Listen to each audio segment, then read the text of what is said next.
Thomas was being cleaned when Gordon arrived. Mud had blown all over his smart blue paint. "Hello, Gordon," called Thomas. "You look as if you've had a mud bath. Be a sensible engine and have a shower instead." Gordon snorted. "I haven't time to dawdle over my appearance like fussy tank engines do." The wind blew stronger. "Gordon, slow down," called his driver. This made Gordon crosser still. "Now I'll be dirty and late, he hissed. At the next station was a sign: all trains must wash down daily. James had just finished being cleaned. "Gordon," said his driver, "you'll feel better too after a good hose down." "Bah," said Gordon, and angrily let off steam. "You're a very naughty engine," said Gordon's driver. "Now James will need another shower. You'll have to wait your turn till later." "Good riddance," huffed Gordon.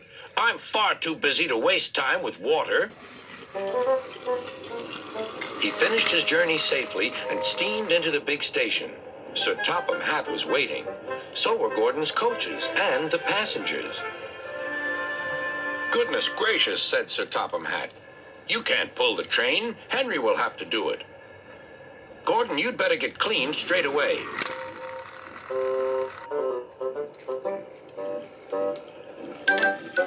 Gordon was soon being washed.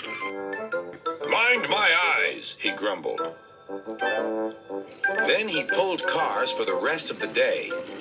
Freight trains, he spluttered. He felt his position deeply. "That's for you, and you, and you." "Cars will be cars," laughed James. "They won't with me," snorted Gordon. "I'll teach them."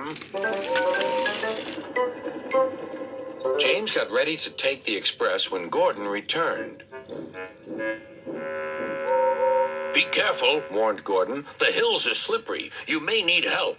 "I don't need help on hills," replied James huffily. Gordon thinks he knows everything.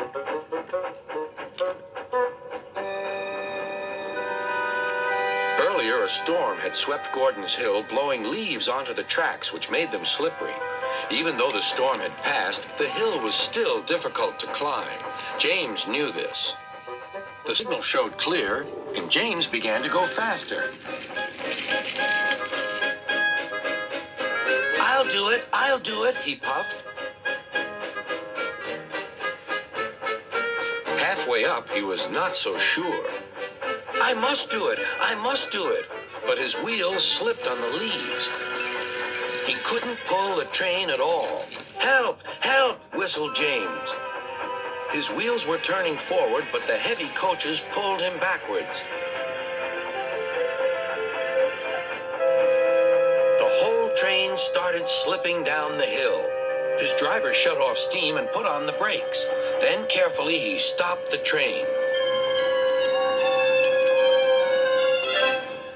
Gordon saw everything. "Ah, well, we live and learn. Never mind, little James. I'm going to push behind." Clouds of smoke and steam billowed from the snorting engines as they struggled up the hill. "We can do it," puffed James. "We will do it," puffed Gordon. At last they reached the top. "Beep, beep. Thank you. Goodbye," whistled James. "Boop, boop," answered Gordon. "Goodbye." That night, Sir Topham Hatt came to see the engines. Gordon was miserable. "Please, sir," said Thomas, "can Gordon pull coaches again now?" "If you understand that having a washdown is essential to every engine, then yes, Gordon, you may." "Thank you," grunted Gordon. "Dirty or clean, I'm a famous machine." But no one heard but him.